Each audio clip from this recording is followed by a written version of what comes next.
sobre estimulação cardíaca artificial, onde é que a gente está hoje, algumas atualizações, 2023, baseado num caso clínico real. Então, eu tomo a liberdade, para mim até é bastante emocionante que o caso clínico real está presente na sala. Então, para nós é uma honra o senhor Afonso estar aqui, né? E ele permitiu que a gente mostrasse as coisas.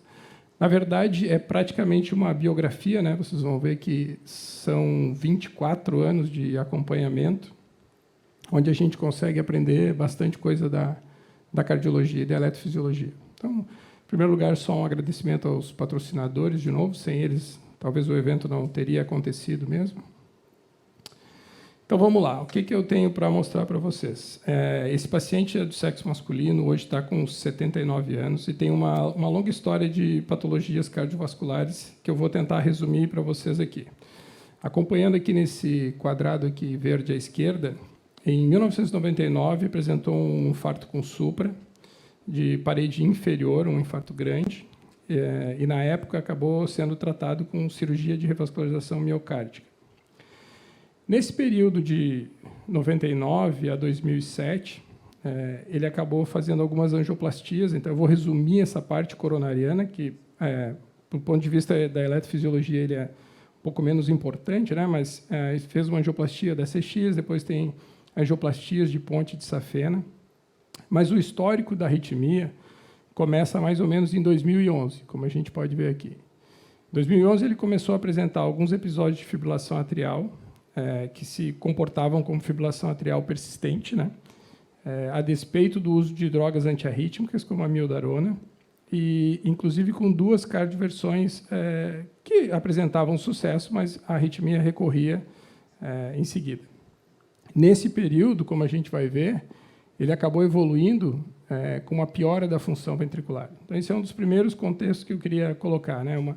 Duas formas de miocardiopatia isquêmica associada à miocardiopatia pela arritmia, né? Que a gente vai ver como a soma das duas etiologias acaba levando a uma piora da função ventricular.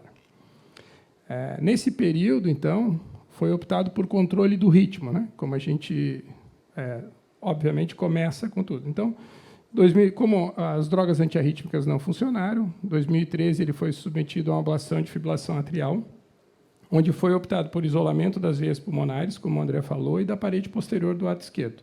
Como era uma fibrilação atrial associada a uma miocardiopatia, a ablação acaba sendo um pouco mais extensa, né? Então, a gente usou o isolamento das veias pulmonares e o isolamento da parede posterior. Nesse tempo, ele ficou em ritmo sinusal, né? Logo depois dessa primeira ablação.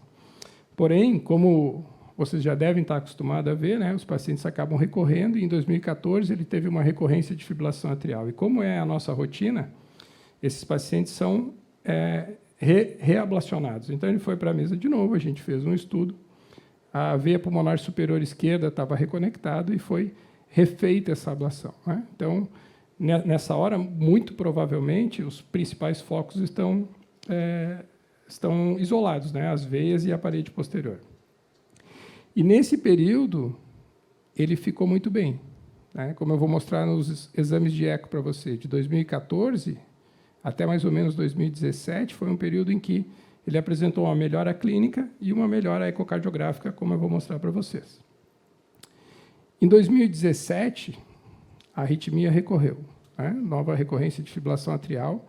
Então, já uma vez esgotado o tratamento com drogas e o tratamento com ablação, a gente acabou optando por controle da frequência. Foi suspenso os antiarrítmicos, uma vez que a gente ia manter o paciente em fibrilação atrial, e foi mantido o uso de beta-bloqueador para controle de frequência. Naquela época, esses são os dados do Holter, uma frequência média bem controladinha, de 61. A cintilografia não tinha sinais de isquemia miocárdica, que não justificava novas intervenções, tinha uma necrose na parede inferior e a fração de ejeção tinha recuperado, está em 54. Tá? Aqui a gente consegue acompanhar muito bem. Em amarelo, a gente tem a fração de ejeção. Em laranja e cinza, os diâmetros diastólicos, diastólico do VE e sistólico do VE. E em azul, o tamanho do átrio esquerdo. Então, vejam aqui no começo esse contexto que eu falei de miocardiopatia isquêmica associada à presença da fibrilação atrial. Há uma dilatação do ventrículo esquerdo, um aumento do átrio esquerdo e uma queda da fração de ejeção. Uma vez em que a gente restaura o ritmo sinusal, a fração de ejeção vem melhorando nesse período. Veja aqui que nós estamos em 2017, né? Então, até aqui, ele viveu em ritmo sinusal. A fração de ejeção estava 54 nesse período. O ventrículo tinha diminuído seu diâmetro diastólico e tinha diminuído seu diâmetro sistólico, e o átrio esquerdo tinha diminuído. Então, uma evolução bastante favorável da função ventricular, e clinicamente ele também estava muito bem, né?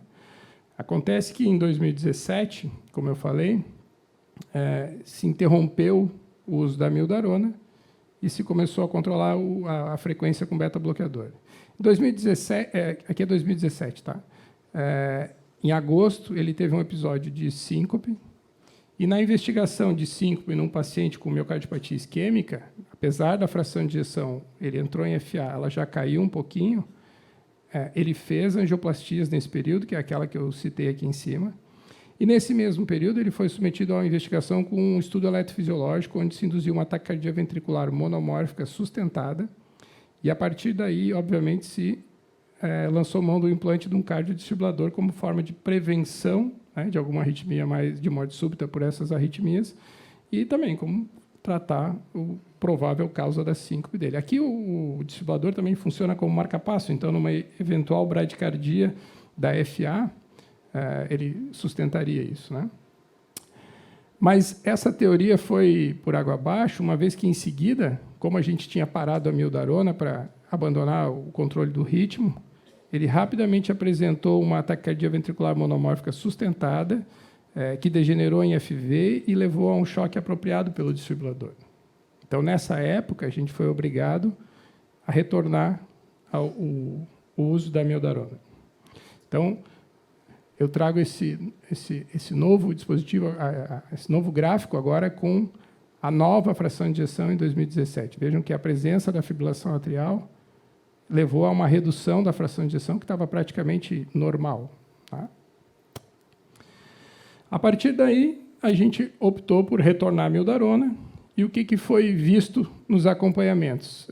Eu acompanhei todas as evoluções lá do hospital, e a gente via que, como estava com dupla droga que bradicardizava, ele tinha melhorado clinicamente, tinha perdido 10 quilos de peso. Porém, todas as evoluções mostravam o seguinte: aumento gradativo do percentual de estimulação, classe funcional 2. 2020, aumento gradativo do percentual de estimulação, classe funcional 3. Até que culminou em 2021, em que ele piorou da classe funcional bastante, classe 3 para 4, e chegou no hospital com uma taquicardia ventricular monomórfica sustentada.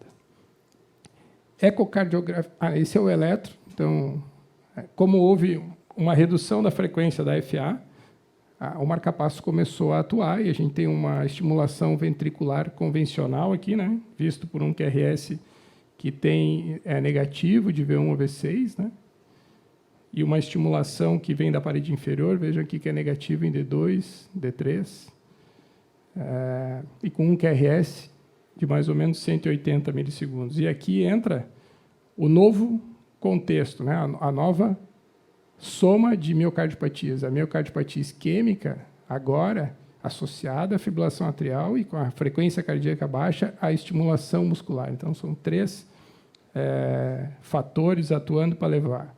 E o que a gente vê aqui com a fração de ejeção? 43, 37, 31, 19. Tá? O diâmetro diastólico, de novo, aumentando, e o diâmetro sistólico também aumentando. E até o átrio esquerdo piora um pouquinho. Então, agora a gente está com um paciente com classe funcional 3 para 4, com uma taquicardia ventricular monomórfica sustentada, com uma estimulação contínua, com um QRS em torno de 180, 190 milissegundos. Então, aqui é que a gente pode discutir o que fazer. Nós temos uma TV, tem uma fração de ejeção, tem... né? Não sei se quer falar alguma coisa, né? Eu acho que a gente, numa situação dessa, tem que ver quais são os componentes passíveis de serem revertidos aí, né? E me parece que a coisa mais lógica a fazer seria tentar melhorar a possível desincronia presente, por essa necessidade de estimulação ventricular direita crescente ao longo dos anos. Mostrasse ali um paralelo. Quanto mais ele estimulava, pior ia ficando a fração de ejeção. E aqui eu imagino que ele esteja, a despeito de estar descompensado, né, com a droga toda, devia estar estimulando pelo menos 80%, 90%, 100%. Quase 100% aqui, né? Do tempo ali. Depois que a FA foi baixando a frequência, o uso do beta-bloqueador e da amiodarona acabou gradativamente levando a um aumento do percentual, né? Então, esse é o momento de tentar fazer alguma coisa, independente da taquicardia ventricular poder ser considerada para uma ablação ou não, para que ele se beneficie do eventual controle desses 2 episódios de TV que ele teve, a gente tem que mexer na fração de ejeção. Senão eu faço uma ablação, controlo a TV, mas o problema principal aqui, que é esse decréscimo progressivo aí da fração de ejeção, fica sem mexer. Então, acho que tem que pensar em fazer alguma coisa, no caso, mudar a maneira de estimular para melhorar essa fração de ejeção. Isso foi a principal coisa que a gente pensou. O motivo da procura à emergência foi realmente uma taquicardia ventricular. Porém, havia uma gradativa piora da classe funcional e submeter um paciente a uma ablação de taquicardia ventricular, estando em classe funcional 3 para 4, mesmo que a gente consiga compensar um pouquinho durante a internação, é um procedimento que traz mais risco. Então, foi isso que a gente levou em consideração. Tentar, da melhor forma, reverter o que era possível. E o que era possível aqui? A miocardiopatia isquêmica não tem como reverter, né? A fibrilação atrial, a gente já tinha esgotado o tratamento com ablações, estava com a amiodarona. Então, a gente lançou mão de pensar como reverter a miocardiopatia por estimulação muscular. Então, aqui que eu acho que vem o novo conceito que eu acho que todo mundo aqui tem que mudar o pensamento. Hoje em dia, a estimulação cardíaca ela deve ser feita da forma mais fisiológica que a gente puder, né? E é nisso que todas as diretrizes estão se baseando. Se a gente puder estimular ambos os ventrículos, numa ressincronização, isso é muito mais fisiológico que um marca-passo bicameral, né? Vejam, o que a gente tem aqui para exemplificar? Aqui tem um sistema de condução His-Purkinje, quando está intacto, né? O estímulo elétrico se faz pelo ramo esquerdo e pelo ramo direito praticamente simultâneo, o que gera um QRS bastante estreito, gerando uma função mecânica do ventrículo esquerdo muito boa, um ventrículo que tem um desempenho bom. Uma vez em que a gente acaba trocando, em que acaba abandonando ou estragando o sistema de condução e se passa a estimular num ponto só, isso gera um QRS bastante alargado, bastante diferente do nativo, e que leva a alterações elétricas no ventrículo esquerdo, por atraso no estímulo até essa parede lateral, que culminam com alterações mecânicas junto, né? O alargamento do QRS leva a uma alteração mecânica de contração. Há uma contração septal e apical primeiro, para depois uma contração lateral. Quando a contração lateral se faz, o septo já está relaxando, então há um dissinergismo, uma dissincronia da contração. E esse é o caminho que a gente está tentando mudar, que a estimulação muscular ela tem que ser praticamente abandonada nos próximos anos. E esse é o contexto que eu não gosto do termo da miocardiopatia induzida pelo marca-passo, não é culpa do marca-passo. É uma miocardiopatia induzida pela estimulação muscular, tá? E ela acontece em até 20% dos pacientes num segmento de 3 a 4 anos. Mas essa definição, eu só quero deixar claro que é muito limitada, no meu ponto de vista, né? A fração de ejeção, para que você classifique a miocardiopatia induzida pela estimulação muscular, ela tem que cair abaixo de 50%. Mas isso é só a ponta do iceberg. Existem muitas outras alterações que acontecem decorrentes desse QRS largo que levam a sintomas, né?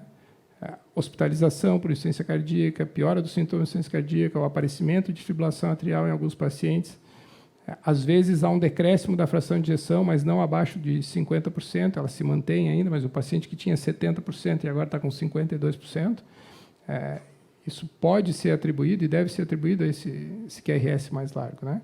Ou simplesmente algumas alterações laboratoriais que também não existiam antes da quando era um QRS estreito e passa a ter com QRS largo. Então, foi nisso que a gente apostou. Então, como é que, só para a gente lembrar e relembrar qual a diferença, né, entre a estimulação convencional e a estimulação do sistema de condução. Vejam aqui que a gente tem uma rede elétrica no coração, visto aqui átrio direito, ventrículo esquerdo, que conjuntamente leva o nó AV, o feixe de His, ramo direito e ramo esquerdo, né? Aqui a gente tem as figuras já separadas, vejam que é uma rede relativamente extensa até para que a gente possa utilizar ela para se estimular o coração. Da mesma forma aqui, visto em outro ângulo, aqui corresponde a uma imagem do nó atrioventricular, a parte penetrante do feixe de His, em vermelho o ramo direito e em roxo o ramo esquerdo. E como que a gente pode mudar isso, né? Como que desde 2016 a gente passou a fazer essa estimulação do sistema de condução? Vejam aqui que a gente pode, através dos sinais elétricos e imagens da fluoroscopia e agora guiado por ecocardiograma transesofágico, a gente consegue achar a região anatômica do nó AV, do feixe de His, consegue mais ou menos achar onde está a posição do ramo esquerdo e do ramo direito, e, através desses guias de imagens e elétrico, posicionar eletrodos que agora, ao invés de em cima do músculo cardíaco, estão em cima do sistema de condução. E a gente pode escolher o ponto do sistema de condução que a gente quer e acertar o ponto abaixo do bloqueio, né? Sempre além da onde está a doença. Então, hoje a gente tem, em 2016, a gente só fazia estimulação do nó AV, né? De 2017 para frente, já se partiu para a estimulação distal do feixe de His e estimulação do ramo esquerdo. Então, evoluiu muito esses tipos de estimulação cardíaca. E a explicação é meio lógica, é só se identificar o ponto de bloqueio através de um estudo eletrofisiológico e posicionar o eletrodo ou acima ou à frente do ponto de bloqueio, e, a partir daí, se o sistema estiver íntegro, a estimulação do ventrículo esquerdo volta a ser normal, volta a ser fisiológica. Então, entrando um pouquinho só nos conceitos, o que a gente tem hoje? Isso aqui é um guideline que saiu agora em 2023, que nomina as coisas, né? Então, hoje a gente tem estimulação do sistema de condução, que corresponde à estimulação do feixe de His, ou o ramo direito, estimulação do ramo esquerdo e estimulação dos seus fascículos, como está aqui. A estimulação do feixe de His, estimulação do ramo direito, estimulação do ramo esquerdo, a estimulação dos seus fascículos.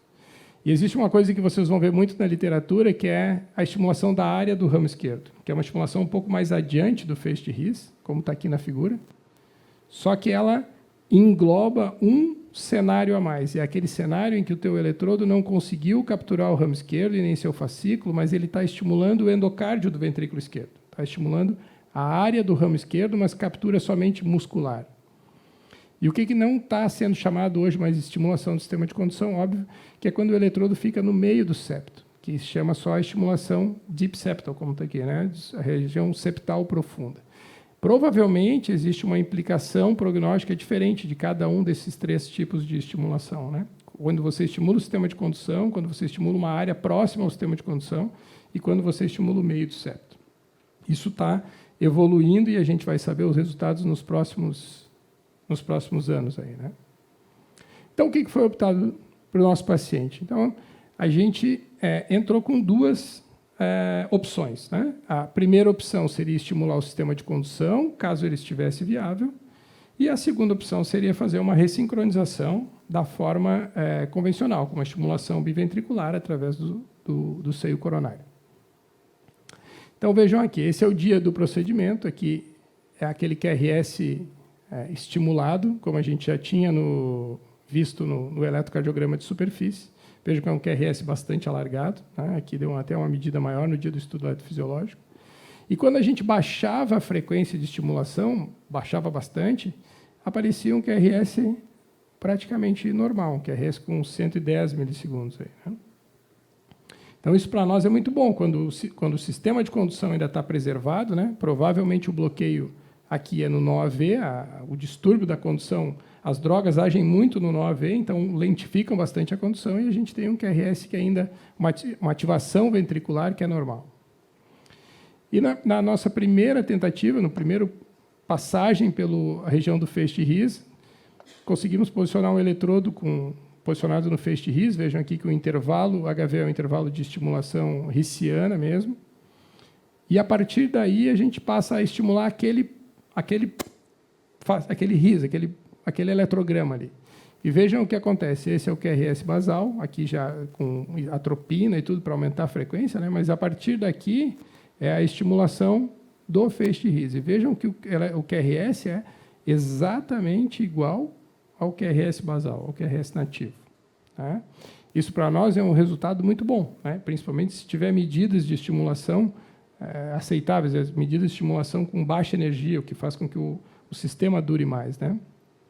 E, nesse caso, eu me lembro até que a gente teve dificuldade para acessar a área do ramo esquerdo. Então, acabamos optando pela estimulação do feixe de His, que aparentemente deve ser a mais fisiológica de todas, né? Porque estimula o ventrículo direito e o ventrículo esquerdo de forma simultânea. E vejam, esse é o novo eletrocardiograma do paciente. Né?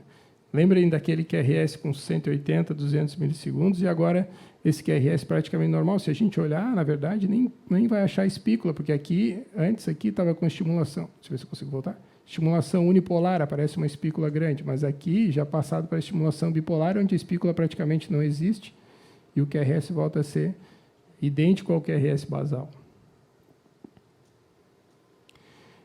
Então, vejam o que acontece na evolução rápida da troca da estimulação, né? Da reversão da miocardiopatia, da estimulação muscular. Vejam aqui, o diâmetro reduz bastante, a fração de ejeção volta de 19 para 50 e o átrio esquerdo fica de tamanho normal. Então, é uma resposta rápida, boa, de melhora de classe funcional, como a gente viu no consultório mesmo. Tanto que, até hoje, a gente não teve retorno daquela taquicardia ventricular. Né? Até agora, está quietinha. E o que mais surpreende, o André já contou o milagre antes do santo, mas que quando a gente faz a revisão, agora, melhorando a fração de ejeção, melhorando a classe funcional, redução dos diâmetros do ventrículo esquerdo e da fração de ejeção, há um retorno, não vou dizer espontâneo, porque está com a mildarona, mas há um retorno ao ritmo sinusal. A gente consegue ver nas revisões de marca-passo, apesar de um ritmo um pouco alterado por uma irregularidade das ondas P's, né? Talvez um bloqueio sinoatrial por disfunção do nó sinusal de muito tempo, mas o átrio continua contraindo agora. Então, reverteu toda aquela miocardiopatia da estimulação e conseguiu quase que espontaneamente reverter para o ritmo sinusal. Quanto tempo eu tenho? Então, como eu já tinha pincelado, né, na verdade, como é que evoluiu a estimulação cardíaca na história, vejam que há uns 50, 60 anos atrás, a gente tinha só um marca-passo unicameral, que funcionava basicamente como essa perna, só para o paciente não desmaiar mais, né? Só para não cair. Mantinha a frequência cardíaca, porém totalmente dissincrônico, tanto dentro do ventrículo quanto com o átrio. Né? O átrio ficava retrógrado, havia dissincronia atrioventricular, intraventricular e interventricular. Depois se achou que a gente havia descoberto o ouro, né? Como se estimulava o átrio-ventrículo, isso é mais fisiológico que isso, porém resolvia a sincronia AV, mas não resolvia a sincronia intraventricular. E aí sim, nos anos 2005, acho que foi o primeiro trabalho de ressincronização, onde a gente estimula agora o átrio, ventrículo direito, ventrículo esquerdo de forma simultânea, gerando um QRS mais estreito, contrabalançando essa dissincronia elétrica e mecânica que acontece na parede lateral e trazendo excelentes resultados, tanto para a terapia de ressincronização, quanto para pacientes que eram portadores de marca-passo e disfunção ventricular. E agora, talvez, isso aqui deve se estender, dar a volta no sistema, que vai melhorar bastante, né? Mas hoje, talvez, o que a gente tem de melhor é a estimulação do próprio sistema de condução.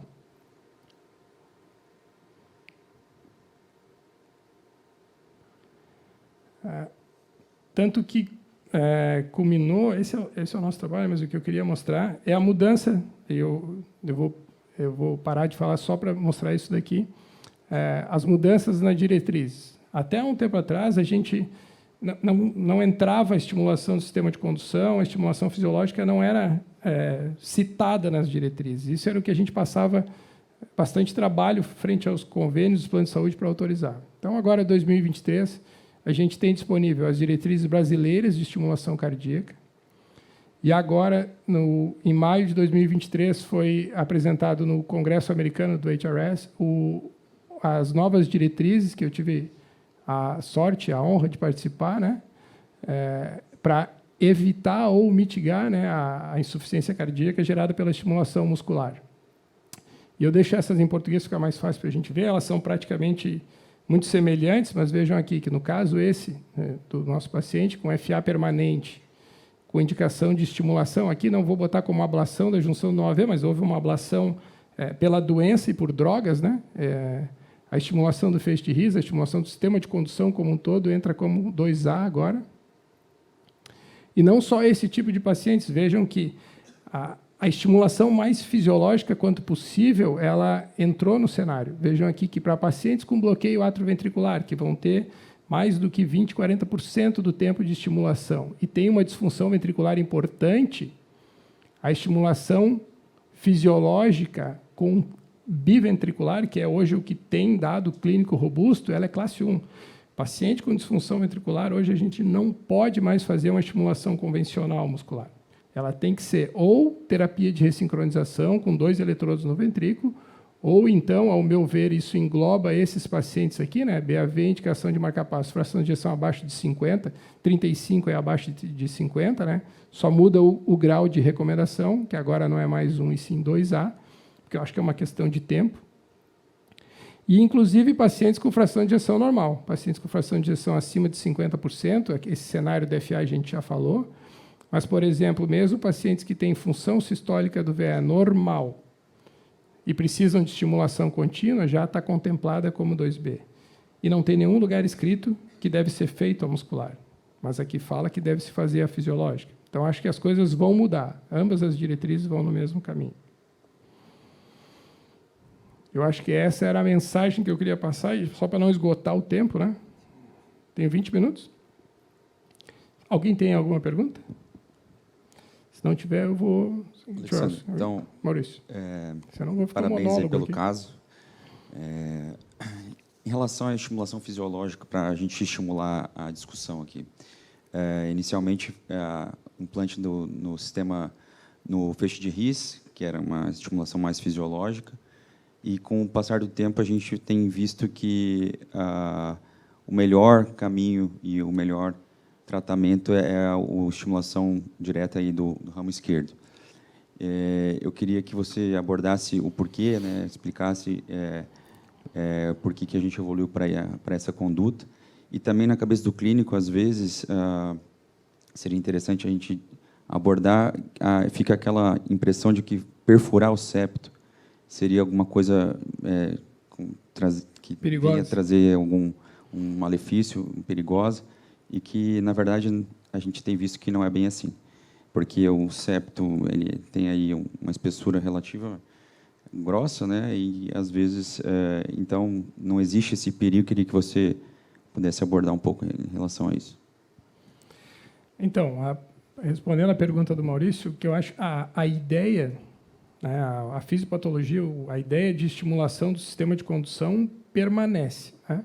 Qual que é a diferença da estimulação do His e por que agora estão mais estimulando o ramo esquerdo? Primeiro ponto, porque no começo a gente começou a estimular o feixe de His e uma terapia não serve para todos os problemas. Pacientes que tinham bloqueio infra-hissiano, bloqueios mais distais do sistema de condução, e como essa era a única arma que a gente tinha, estimular o feixe de His, para esses casos acabava não servindo muito bem. A gente acabava tendo que usar alta energia para bypassar o bloqueio, mesmo sem bypassar mecanicamente, a gente bypassava eletricamente, com altas energias. E isso foi se vendo que, para alguns pacientes, acaba não servindo. Vejam, por exemplo, no caso desse paciente em que o bloqueio é no NOAV, a estimulação do feixe de His serviu como uma maravilha, porque a gente tem que entender aonde que está o bloqueio e aonde a gente vai colocar nosso eletrodo. Então, quando você estimula direto o ramo esquerdo, você, obviamente, bypassa 95% dos bloqueios. Tá? E a outra diferença que provavelmente a estimulação cardíaca está caminhando mais para essa área do ramo esquerdo, é porque o ramo esquerdo é maior do que o feixe de His. Então, você tem um alvo maior. E por mais que você não consiga capturar o ramo esquerdo, se você capturar o músculo que está do lado do ramo esquerdo, já é melhor do que estimular o ventrículo direito.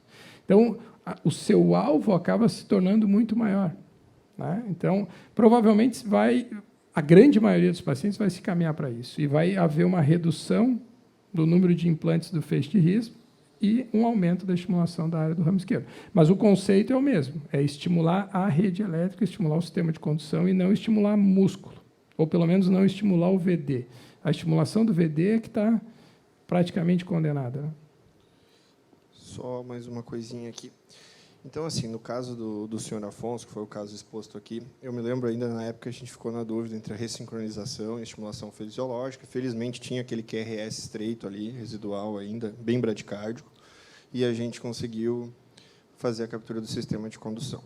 Existem os casos que a gente falha, né? Que são, felizmente, poucos, mas que a gente não consegue.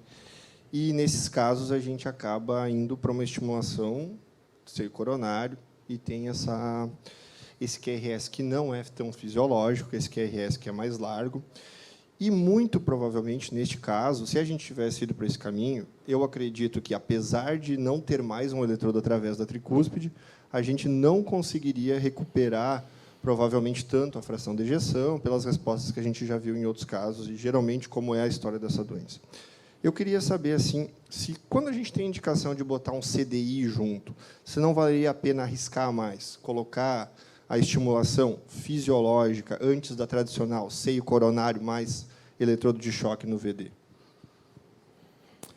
Então, eu também sou adepto desse teu ponto de vista. Eu acho, hoje, né, 2023, com o conhecimento que a gente tem hoje, se você vai colocar um eletrodo, se você precisa colocar um eletrodo, que seja colocado no melhor lugar possível, né? Existe umas tendências, se vocês forem ver nas diretrizes, alguns locais falam, se o paciente vai ter menos do que 20% de estimulação, colocar o eletrodo convencional, né, e esperar. Só que hoje é 20%, como aconteceu aqui. Amanhã, 5 anos, 6 anos, vai estar em 80% de estimulação, e aí você vai ter que reintervir. Então, eu acho que hoje, 2023, não existe mais um motivo que a gente não tente fazer o mais fisiológico possível. Pode ser que não dê certo, né? Pode ser que a gente não consiga. Mas, quanto mais fisiológico puder ser a nossa estimulação, hoje, melhor. Claro que a gente tem que seguir aquelas diretrizes lá. Paciente com fração de ejeção abaixo de 40 é obrigatório botar uma estimulação fisiológica, porque esses são os que mais evoluem. Quem tem fração de ejeção normal é questionável. Nem todo mundo evolui. Vocês podem ver lá que é 20%, 30%. Eu acho que é mais até. Mas para que botar num lugar que a gente acha que é ruim para depois ter que corrigir? Então, eu acho que já tem que colocar no lugar normal. Já tem que colocar a estimulação fisiológica o mais possível, né? No caso do seu Afonso, ele tinha uma estimulação não fisiológica e foi feito um upgrade. O que eu te pergunto é, nos pacientes que você vai fazer uma ressincronização pela estimulação fisiológica, tem um bloqueio de ramo esquerdo e insuficiência cardíaca, então está se optando por uma estimulação fisiológica, a pergunta é, as duas perguntas, qual é o percentual de pacientes que você não consegue capturar o sistema de condução, e se você tem algum preditor no bloqueio de ramo esquerdo, em que local está o bloqueio, para tentar colocar abaixo e ter uma efetiva estimulação fisiológica? Então, começando pela segunda. Preditores, porque uma coisa é bloqueio de ramo esquerdo clássico, com critérios de Strauss, que a gente está acostumado a ver. Outra coisa é um distúrbio da condução elétrica dentro do ventrículo esquerdo, ocasionado por dilatação, hipertrofia. Se você aumenta a câmara ventricular esquerda, obviamente o tempo de ativação vai ser maior. Então, o que não está comprovadamente, mas o que parece é que quanto mais proximal for o bloqueio, e não um distúrbio periférico, mais largo vai ser o QRS, Então, 150 milissegundos é mais provável que o bloqueio seja no feixe de RIS do que 130, do que 120 milissegundos de pacientes. Então, a largura do QRS parece influenciar. Se você tiver preencher os critérios de Strauss, também aumenta a chance de você conseguir recrutar. Parece que ali o bloqueio é realmente elétrico e não periférico. A taxa de insucessos na estimulação do sistema de condução tem cada vez ficado menor. A gente tem bainhas melhores, eletrodos melhores, a mão vai melhorando. Então, eu acho, hoje, a taxa de insucesso não passa de 10%. Na maioria das vezes, a gente consegue atravessar o septo, consegue capturar o ramo esquerdo. Então, não vou dizer que os outros 90% você captura o ramo esquerdo, mas tu tem uns QRS muito bom. Tem uma ativação rápida, o tempo de ativação do ventrículo esquerdo fica curto, então isso dá aí em torno de 90%. Alexandre. Diga, Miguel. Duas dúvidas aqui.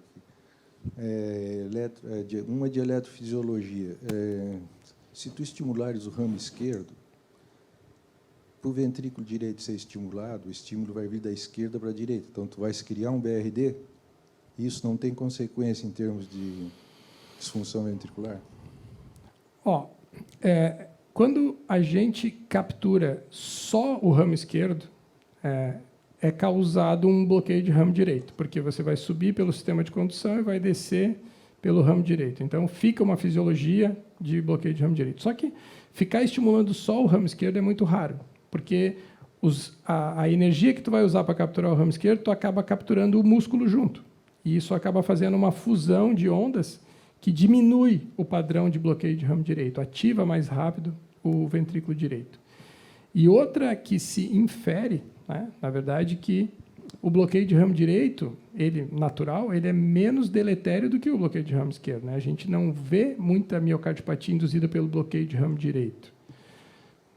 Mas talvez isso seja uma coisa a se corrigir. Eu acho que vai depender da gravidade do paciente. Quanto mais grave ele for, talvez tenha que estimular o ventrículo direito ou o ramo direito. Já existem trabalhos com eletrodos no ramo esquerdo e no ramo direito, para estimular as duas coisas ao mesmo tempo e ter uma sincronia de ambos os ventrículos. Ok, a Júlia quer saber aqui, se tu precisar usar um CDI, tu tens que usar outro eletrodo? Outro eletrodo. Okay. A indústria está caminhando para isso, para que tenha um eletrodo mais fino de choque que possa ser usado para isso. Existem relatos anedóticos de se usar esse eletrodo convencional, mas é um eletrodo muito robusto. Então, para nós, quanto o eletrodo mais fino, melhor para se estimular. Então, hoje, a gente acaba usando mais de um eletrodo ali. Miguel, só queria fazer um comentário. Cada doença tem o seu ventrículo favorito. E a ressincronização ela é relevante quanto maior o impacto da doença naquele ventrículo. Eu te digo isso porque, em resposta à tua pergunta, o adulto congênito que tem uma dilatação de VD grave, o que está tentando fazer hoje é ressincronizar o VD, com implante no ramo, eventualmente até com 2 eletrodos dentro do VD. O grosso da população adulta sem doença congênita depende muito da disfunção do ventrículo esquerdo. Mesmo que isso gere um padrão de ramo direito com eventual efeito deletério sobre o VD, o benefício dessa intervenção é tão grande para o paciente que acaba sobrepujando os eventuais efeitos deletérios para o VD. Mas numa patologia em que o VD predomina, isso pode te causar outro tipo de problema. Eu só queria contextualizar uma coisa aqui. O nosso grupo, apesar disso ser uma tendência no mundo inteiro, hoje só 20% dos grupos mundiais utilizam essa técnica. O nosso grupo optou, porque achava que isso seria o futuro, em 2016, e mudar a nossa abordagem, o que fez com que o Alexander hoje tenha a maior experiência da América Latina nesse procedimento. O que parece óbvio para a gente e para todo mundo não é bem assim. E o reconhecimento disso é a participação do grupo em todos esses consensos mundiais, inclusive na geração desse estudo. Esse aqui é o primeiro estudo brasileiro da história da eletrofisiologia brasileira, patrocinado pelo PROAD, patrocinado pelo SUS, em que vai justamente randomizar 300 pacientes entre uma forma de estimulação fisiológica que captura alguma coisa do sistema de condução contra o biventricular normal. Esse é um estudo que nasceu em Florianópolis e, através do Hospital Moinhos de Vento, conseguiu captar 14 milhões de reais para que nos próximos 2 anos a gente faça um estudo brasileiro para ver qual é o impacto disso na população do SUS. É só para dizer assim, às vezes, a gente pode levar essa mesma situação para outros grupos, como, por exemplo, o meu grupo em Boston, não gosta de estimulação do sistema de condução por uma série de razões, tanto que o Alexander foi lá, há uns 2 meses atrás, explicar como é que se faz esse troço direito. Então, depende muito do conceito, de como é que o grupo de eletrofisiologia que está implantando o marca-passo vê o problema. A gente acha que, até prova em contrário, e essa prova sempre pode acontecer, essa, sem dúvida nenhuma, do que a gente viu até hoje, a melhor maneira de estimular o músculo cardíaco para corrigir para esses pacientes que têm disfunção ventricular. Exatamente. Só para continuar, eu não queria perder a minha programação, que eu tinha tentado mostrar mais uma coisa nova para vocês. Nova não, mas que a gente está fazendo aí. Como o André falou, então, resumindo, o PhysioSync, isso é para pedir ajuda para vocês, quem tiver paciente que se enquadre. O estudo está em andamento e deve se encerrar provavelmente em dezembro, por conta do governo mesmo. Então, são pacientes com indicação clássica, resumidamente, de ressincronização, preferencialmente pacientes não isquêmicos, porque os isquêmicos provavelmente precisariam de CDI junto, né? Então, a gente tem optado mais por usar não isquêmicos com bloqueio de ramo esquerdo, sintomáticos. Eles vão ser randomizados para a estimulação do sistema de condução ou a estimulação biventricular e vão ser analisados em 6 e 12 meses, com desfechos clínicos relevantes e desfechos ecocardiográficos. Então, onde é que a gente está hoje? Não são 15 centros, são 15 estados, né? Não, são 15 centros mesmo no Brasil. O número calculado é 304 pacientes, hoje a gente está com 77. Então, o estudo está indo bem, mas se alguém tiver um paciente que possa se enquadrar aí e queira colaborar com a ciência, vai nos ajudar. Por último, queria mostrar um outro caso que a gente optou por uma terapia diferente, só para vocês verem como, às vezes, o cenário é parecido, né? Então, esse paciente aqui é um paciente de 74 anos, que tem uma miocardiopatia dilatada não isquêmica, é muito parecido, né? Só para a gente entender como, às vezes, a gente tem 2 opções de tratamento, né? Tinha uma miocardiopatia dilatada não isquêmica, foi implantado um CDI agora, né, há 12 anos atrás, como prevenção primária de morte súbita, por uma fração de ejeção extremamente reduzida. Acabou evoluindo com FA também, fez 2 ablações, vejam que esse tipo de comportamento se repete, e teve um aumento gradativo da estimulação ventricular, levando à piora da classe funcional, uma redução importante da fração de ejeção. Vejam aqui como o ventrículo, o pessoal do eco pode olhar, o ventrículo praticamente não contrai, né? Há uma regurgitação mitral importante nesse caso. E aqui, dessa forma, se vocês forem ver, tem um eletrodo aqui, ó, que a gente tentou passar o septo, fazer uma estimulação do sistema de condução e não foi possível, né? Tem horas que realmente não vai. A gente lança a mão da segunda forma de estimulação. Então, aqui está canulado o seio coronário, um balão mostrando um ramo do seio coronário que fica diametralmente oposto à estimulação que vai ser feita no VD agora. Então, essa é a estimulação biventricular. Vejam que aqui era feita a estimulação antes, né? A estimulação nesse ponto. E aí se canula esse ramo. Aqui é outra projeção, só para ver a dificuldade do ângulo de entrada. E aqui, uma estimulação biventricular. Vejam aqui que isso aqui foi julho de 2022 e, infelizmente, ó, em abril agora desse ano, a gente até hoje não sabe por que a explicação, né, mas acabou evoluindo com infecção. Então, ele apareceu com dor local, vermelhidão, edema, febre, alterações laboratoriais sugestivas de investigação. Eu até ia deixar mais tempo para a gente discutir, né, do que fazer, mas aqui todas as diretrizes são unânimes de que a gente deve extrair todo o sistema, né? Retirar o gerador, retirar os eletrodos, e aqui a gente vai passar por uma dificuldade, que é um eletrodo de 12 anos, né? Um eletrodo de choque com 12 anos de evolução, mas foi isso que foi necessário. Então, eu vou mostrar rapidinho para vocês, aqui tem alguns vídeos já, eu vou tentar explicar aqui, vejam aqui o eletrodo atrial já solto do local do apêndice atrial direito, e esse é o eletrodo ventricular com uma curva na entrada do átrio direito, e depois ele caminha aqui para o ventrículo direito mais embaixo. Então, são 2 áreas de extensa fibrose aqui, né, em volta das molas de choque, a fibrose fica muito grande. Vejam aqui, o eletrodo atrial já subiu um pouquinho e, a partir daqui, ele acho que até caminhou um pouquinho mais, mas teve mais dificuldade de sair aqui. Então, a gente lança a mão de bainhas de extração. Né? Então, aqui é uma extração mecânica, com uma bainha rotacional, que vai separando, vai cortando a fibrose que o organismo acabou gerando em volta do eletrodo, e, com isso, vai liberando o eletrodo aos pouquinhos. Então, esse é um caso que foi feito, praticamente todo mundo aqui do time estava junto.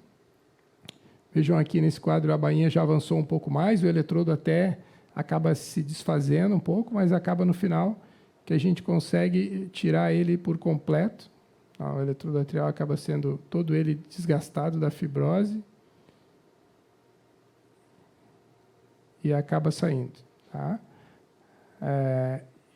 E aí a gente vai para a parte mais difícil, né, que realmente é a parte onde pode ter vários problemas. Aqui esses eletrodos ficam bastante aderidos à veia cava superior, e é uma estrutura bastante frágil. Então, esse aqui é a parte mais tensa do procedimento, mas vejam que aqui, apesar de parecer um pouquinho mais agressivo para tirar, vejam que a bainha vai descendo em volta do eletrodo, com movimentos de rotação ela vai cortando a fibrose, e o eletrodo vai retificando e vai soltando, até que a gente consegue chegar na região do átrio direito, e a bainha vai cortando, e a gente vai conseguindo manter coaxial o eixo, e com isso vai evoluindo. E aqui a parte final, vejam que o parafuso acabou nem soltando, né? Mas a bainha evolui bem aqui. E no final, a gente consegue soltar a fibrose toda e acaba fazendo o explante completo do sistema. Aqui a pontinha. Isso aqui protege um pouco de não arrancar pedaços musculares. Aqui ele faz um anteparo e aí o eletrodo acaba saindo mais fácil, mas um eletrodo de 12 anos com 2 molas, com fixação ativa aqui na ponta, é bastante desafiador. Vejam o aspecto fibrótico em volta do eletrodo, praticamente toda a superfície. Aqui é uma mola, aqui é outra mola, né? Mas a gente conseguiu tirar todo o sistema. O paciente tratou a endocardite, para facilitar um pouquinho, ele não era dependente, então pôde ficar sem nenhum sistema durante 2 semanas para completar o tratamento da endocardite, e depois foi reimplantado. O Clóvis está aqui, que foi o operador, agora contralateral, né, não mais do lado esquerdo, que para nós é o mais fácil. Desculpa que eu gravei muito rápido aí, né, mas foi reimplantado o sistema, agora sem infecção, praticamente na mesma posição, tá? Coisa que não seria possível se não fosse a extração. Então, só para finalizar, o último slide mesmo, as principais indicações de extração hoje no mundo, a grande maioria das indicações são por infecção. Vejam aqui que é um quarto dos pacientes por infecção da loja, outro 1/4 por endocardite, né? A gente acaba tendo que tirar todo o sistema, mesmo que tenha só infecção da loja. Não tem lógica manter um sistema infectado. Por eletrodos não funcionantes, ou seja, por uma superlotação do acesso vascular por eletrodos, a gente acaba tendo que tirar para não levar a obstruções, ou mesmo quando já obstruiu, para você ter acesso de novo às câmaras cardíacas, a gente acaba extraindo. Durante as trocas, né? Se você já tem 3 eletrodos de um lado, botar mais 1 ou mais 2 acaba ficando difícil. Eu queria... 2h30 cravada. Queria agradecer a atenção de todos aí, principalmente aos nossos patrocinadores e à nossa plateia, e principalmente ao nosso paciente do caso, seu Afonso, que veio colaborar com a gente aí.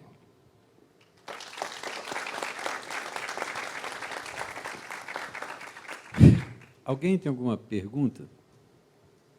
A extração do eletrodo, os serviços que implantam marca-passo e dispositivos cardíacos têm que se responsabilizar pelo explante. E é uma questão de N. A gente, em Florianópolis, o nosso grupo implanta 120, 140 desses dispositivos por ano.